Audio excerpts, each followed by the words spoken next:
Ապրիլի 11-ը Սուրբ Հովհաննես Մկրտչի գլխատման հիշատակության օրն է։ Գարեգին II ամենայն հայոց կաթողիկոսի հայրապետական տնօրինությամբ Մայրաթոր Սուրբ Էջմիածնից Մաստարայի Սուրբ Հովհաննես եկեղեցի բերվեց Սուրբ Ստեփանոս նախավկայի մասունքարանը։ Մարդիկ հաղորդվեցին հրաշագործ սրբությունից բխող զրությանը։ Մատուցվեց Սուրբ եւ անմահ պատարագ։ Մեր Տեր Հիսուս Քրիստոս խոսելով Հովհաննես Մկրտչի մասին ասում է, որ կանացից ծնվածների մեջ ոչ ոք ավելի մեծ չի լինի, քան Հովհաննեսը։ Հետևաբար Սուրբ Հովհաննես Մկրտչի բարեխոսությունը, Սուրբ Հովհաննես Մկրտչի ունեցած կապը մեզ համար շատ կարևոր է։ Այսօր առիթ ունեցանք Մայրաթոր Սուրբ Էջմիածնից այստեղ բերելու Սուրբ Ստեփանոս նախավկայի մասունքարանը, որը եւս մեկ անգամ պետք է օրհնություն լինի եւ եւս մեկ անգամ պետք է օրհնություն փոխանցի մեր բոլոր հավատավոր ժողովրդին եւ մեզ ամենքիս։ Քանի որ ինչպես Սուրբ Հովհաննես Մկրտիչը, նույն օրինակով նաեւ Սուրբ Ստեփանոս նախավկան իրենց հավատքի, իրենց համոզմունքի մեջ թերևս ամենանախանձախնդիր մարդիկ էին, որոնց օրինակը թերևս առավել քան այս դժվարին օրերին, առավել քան այս դժվարին շրջանում կարևոր է ամենքիս համար, կարևոր է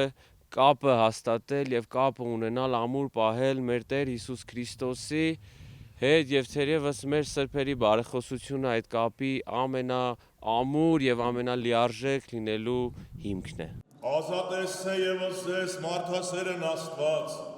Պատարագիչը Տեր Հայկ Քահանա Սահակյանն էր։ Նա ներկայացրեց Հովհաննես Մկրտչի գլխատման պատմությունը, փոխանցեց Հիսուս Քրիստոսի հարության ավետիսը։ Քրիստոս հարյավ իմերելոց։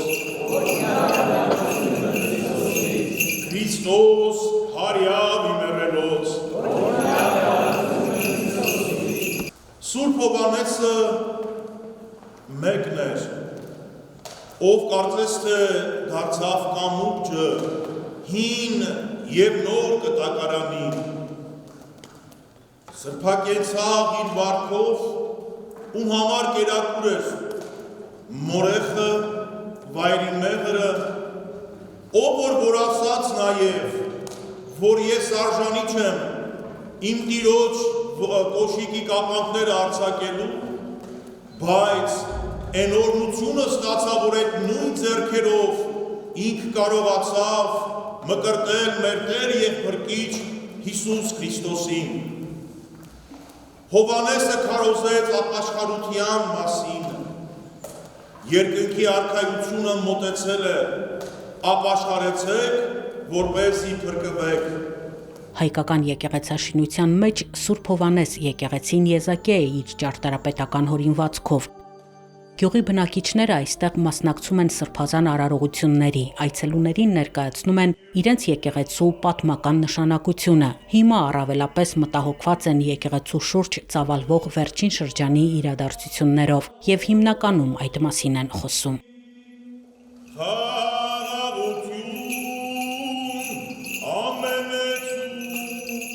Ես բնիկ մաստարեցի եմ,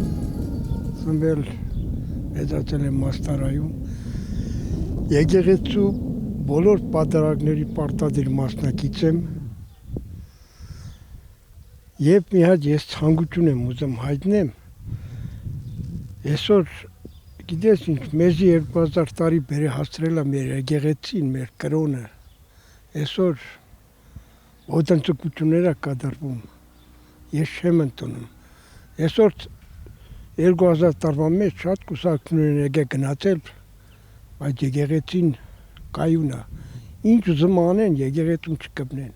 իրանք իրանց խաղերը թողանեն եկեղեցու հետ գործ չունենան, եկեղեցուն մեր սրբությունն է, սովետական ժամանակներում խորեն կաթողիկոսին խեղտամարեցին, էլի դաշ չեղավ մեզի, ուղղակի խնդրանք սա որ իրանք իրանց խաղերը ինչ անեն են թողանեն իրանց իշխանությունների համար,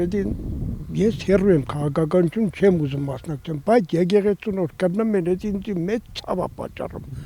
Մեր գյուղը տարածաշրջանի եւ Հայաստան աշխարհի ամենահնագույն գյուղերից մեկն է,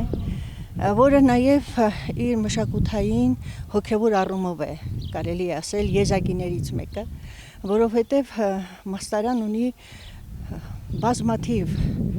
տասնյակ մատուռներ, մոտ 23 մատուռներ ունենք եւ մեր Հայաստան աշխարհի եզակի կառույցներից մեկը, Մաստարայի Սուրբ Հովհաննես եկեղեցին, որը իսկապես մեր հոգևոր, կարելի է ասել, եւ ինչու միայն հոգևոր, այլ նաեւ ճարտարապետական հզորագույն կոթողներից է, որով մենք իհարկե հպարտանում ենք եւ որի պահպանության համար պետք է մտածենք։ Մաստարայի Սուրբ Հովհաննես եկեղեցու օրինակով այլ եկեղեցիներ են կառուցվել։ Դրանք հաճախ մաստարայատիպ եկեղեցիներ են անվանել։ Այս կառույցը թվագրվում է 5-րդ դար, այդ մասին վկայում են արձանագրությունները, ինչպես նաև ճարտարապետական հորինվածքը, խորանների եւ կամարների ձևը, երկնային էակների հարթաքանդակները եւ մի շարք այլ հատկանիշներ բնորոշ են 4-ից 5-րդ դարերի ճարտարապետական ոճին եւ ձեռագրին։ Մասունքի արկայությունը, սրբազան պատարագը, մարդկանց աղոթքները կենթանացրին հնամենի սրբավայրը։